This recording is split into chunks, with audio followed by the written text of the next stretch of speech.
Fans, welcome back to Mad. Subscribe to the channel, like our videos. This is Ephraim Juma, and you're watching the Manchester United Diehards. Now, developing story on football is that Bruno Guimaraes' agents had talks with Manchester United last week. That means that Manchester United is preferring Bruno Guimaraes over Tonali and Baliba.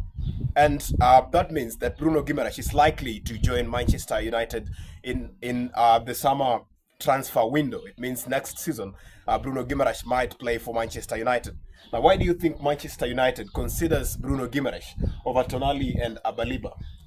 It seems to me like Michael Carrick is going to succeed Ruben Amorim. That is why they're going for Bruno Guimaraes instead of Tonali, because Michael Carrick prefers Kobe Mainoo as his main number 6, simply because he's very good at controlling the tempo of the game, as much as he's not good defensively.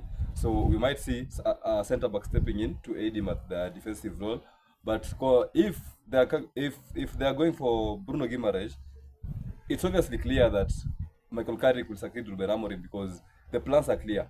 They are going with what Carrick is playing, because the current Carrick football can manage to have Bruno Guimaraes in the midfield acting as our box-to-box midfielder, Bruno acting as our main playmaker in the team. So Bruno Guimaraes is not going to assume his a number 10 role in Manchester United, but he's going to be to act as a number 8.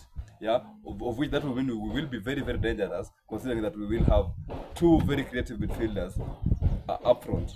Then Kobe Mainoo will be acting as the holding midfielder. So I think Michael Carrick has got a long plan with Kobe Mainoo. Then considering that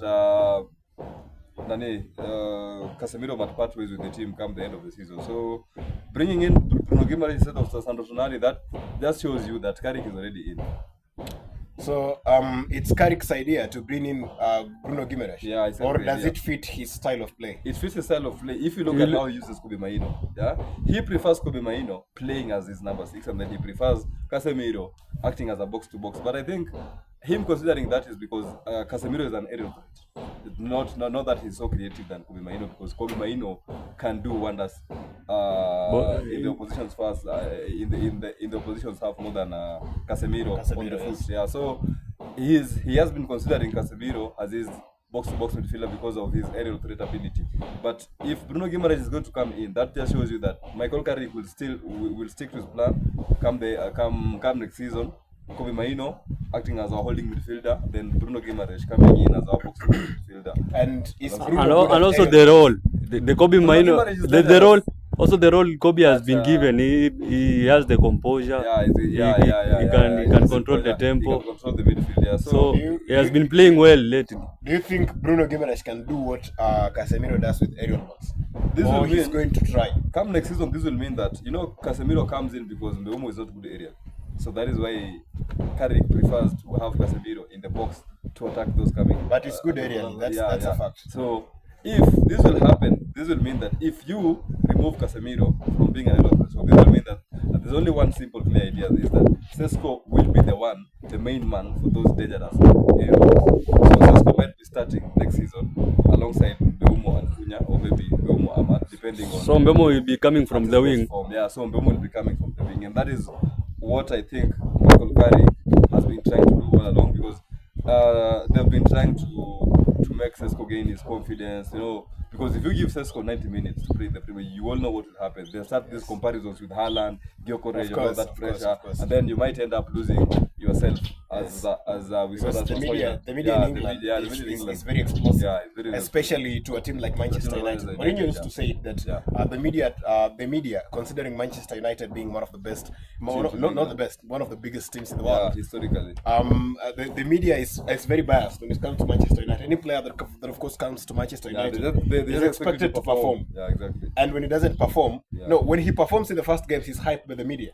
And of course, when you perform in the first games, and of course you start flopping, the media expects you to keep the pace. If you don't keep it, they start castigating you. And of course, when they start castigating you, you lose your confidence and you become very useless. Very, very useless. So that's the main point. That is why. And that's what happened to Hoyland. Ruben Amorim was doing the same thing for us for Benjamin Sesko.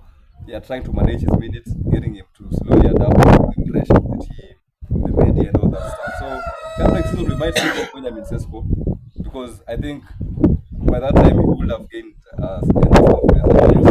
But then we still have to remember that they can switch things to anytime.